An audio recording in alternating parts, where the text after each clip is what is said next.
विश्वविद्यालय परीक्षाओं के मसले पर सुप्रीम कोर्ट में 4 याचिकाएं दाखिल हुई हैं। पहली याचिका प्रणीत समेत अलग अलग विश्वविद्यालयों के 31 छात्रों की है। दूसरी याचिका कानून के छात्र यश दुबे की है।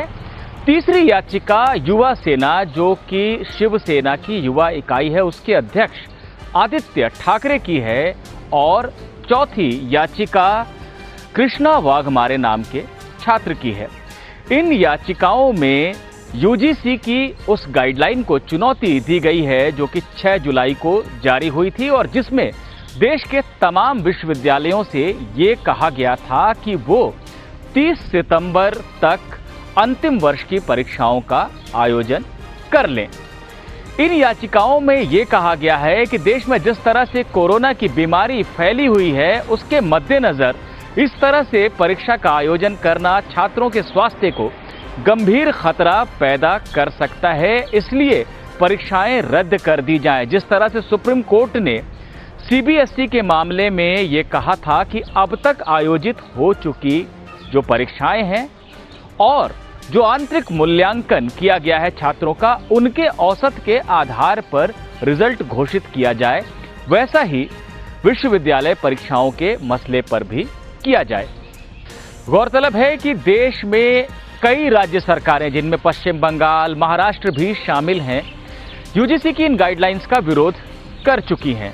उनका कहना है कि कॉलेज की परीक्षाएं इस समय नहीं होनी चाहिए। महाराष्ट्र सरकार ने तो एक आदेश जारी कर परीक्षा को रोकने की कोशिश भी की, लेकिन बॉम्बे हाईकोर्ट ने यह कह दिया कि राज्य सरकार को यूजीसी की परीक्षाओं के मामले में आदेश देने का अधिकार नहीं है। अब यह मामला सुप्रीम कोर्ट पहुंच गया है और सुप्रीम कोर्ट को मसले पर फैसला लेना है। सुप्रीम कोर्ट में यह मसला justice Ashok Bhushan, justice R Subhash Reddy और एमआर शाह की बेंच के सामने लगा। यूजीसी की तरफ से सॉलिसिटर जनरल तुषार मेहता पहले ही कोर्ट में मौजूद थे। उन्होंने बताया कि सीबीएसई के मामले से इस मामले की तुलना नहीं की जा सकती है।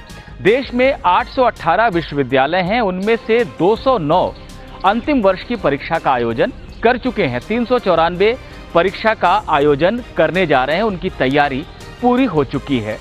स्वास्थ्य को खतरे की जहां तक आशंका है, उसके मद्देनजर ये किया जा सकता है कि छात्रों को ऑनलाइन और ऑफलाइन परीक्षा का विकल्प दिया जाए। इससे स्वास्थ्य का खतरा कम हो जाएगा।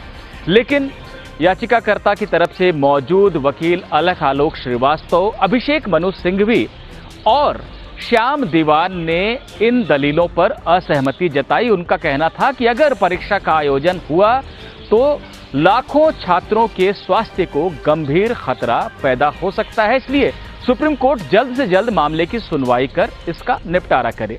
जजों ने इन वकीलों को आश्वासन दिया कि मामले में जल्द सुनवाई की जाएगी और आदेश दिया जाएगा। कोर्ट ने यूजीसी की तरफ से पेश सॉलिसिटर जनरल तुषार मेहता से कहा कि वो लिखित जवाब दाखिल करें, जो भी वो कहना चाहते हैं इस मसले पर, उसके बारे में। यूजीसी को जवाब अगले 2 दिनों में यानी बुधवार तक दाखिल कर देना है।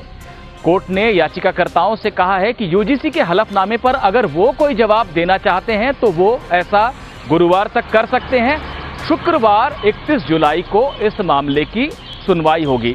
तो सुप्रीम कोर्ट शुक्रवार को यानी 31 जुलाई को यह तय कर सकता है कि देश के तमाम विश्वविद्यालयों में अंतिम वर्ष की जो परीक्षाएं हैं उनका आयोजन होगा या नहीं, या फिर उनमें कोई एवरेज मार्किंग की औसत निकालकर नंबर देने की व्यवस्था बनाई जाएगी।